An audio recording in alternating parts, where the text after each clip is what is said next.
কাল থেকে টানা 5 দিনে বন্ধ থাকবে সরকারি বেসরকারি অফিস।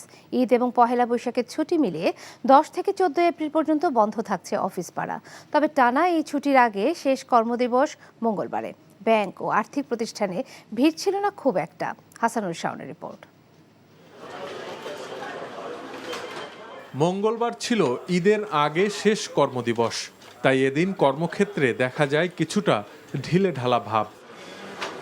ঈদের পরেই পহেলা বৈশাখের ছুটি হওয়ায় 10 এপ্রিল বুধবার থেকে শুরু হয়ে 14 এপ্রিল রোববার পর্যন্ত বন্ধ থাকবে সরকারি বেসরকারি অফিস। 5 দিনের ছুটি শেষে 15 এপ্রিল সোমবার খুলবে ব্যাংক, বিমা, আর্থিক প্রতিষ্ঠান সহ অফিসগুলো। ঈদের আগে শেষ কার্যদিবস মঙ্গলবারে শেষ সময়ের ব্যাংকিং সেরেছেন গ্রাহকরা।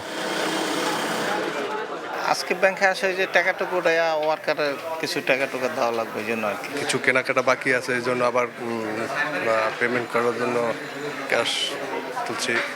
তবে ছুটির সময়েও অনলাইন ব্যাংকিং করতে পারবেন ব্যাংকের গ্রাহকরা। এছাড়া পর্যাপ্ত পরিমাণ টাকা রাখা থাকবে এটিএম বুথগুলোতে। এই ঈদে দেশ জুড়ে কেনাকাটার ফুর্তি হবে শুধু বিকাশে, সাথে ডিসকাউন্ট কুপন, ইনস্ট্যান্ট ক্যাশব্যাক। বড় ট্রানজ্যাকশনগুলি হয়তো আজকে শেষ হয়ে যাবে। ব্যাংক বন্ধ থাকলেও সমস্যা হবে না, ব্যাংকের শাখাগুলি হয়তো বন্ধ থাকবে। এটিএম এ পর্যাপ্ত ব্যবস্থা রয়েছে, ক্যাশ টাকাও তুলতে পারবে, অনলাইন ট্রানজ্যাকশনগুলো করতে পারবে। এবং এই ক্ষেত্রে কোনো যদি সমস্যাও হয় তাহলে প্রত্যেকটা ব্যাংকের সাপোর্টিং টিম তারা কিন্তু ছুটির সময় বাই রোটেশন অফিস করবে। এছাড়া ছুটির আগে শেষ কার্যদিবসে আগেভাগেই কাজ শেষ করে বাড়ির উদ্দেশ্যে রওনা হতেও দেখা যায় অনেককে। Hasanul Shaon, NTV news, Dhaka. কাল দুপুরে বসে যে ফাইলটা দিছিল ওটা রেডি হইছে? আসিফ ভাই, আসিফ ভাই, কে কি হইছে? কে দেখা করতে আসছে এসেও ঘুমাচ্ছ? রাধুনী নিবেদিত নাটক ঘুম পাগল। শান্তি নাই, পার্কেও শান্তি নাই। করটা কি বলো তো? কি আর করবো, সারা রাত জেগে চুরি করে এলাকায়। টেবিলে খাবার দিন কই থেকে? রান্নাই তো করি নাই। চা করব কেমনে? চা পাতা তো শেষ হয়ে গেছে। রচনা চয়ন দেব, পরিচালনা নাজমুল রনি। সাথে বিয়ে করে ফেলবো।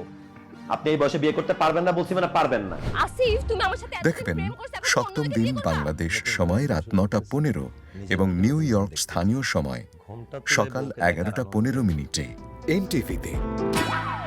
ইলেকট্রিসিটি চলে যাওয়ার কোনো টাইম পায় না। রাঁধুনি রেডিমিক্স মুরগির মাংসের মশলা, ব্যাস হয়ে যাবে ঝটপট দারুণ রান্না।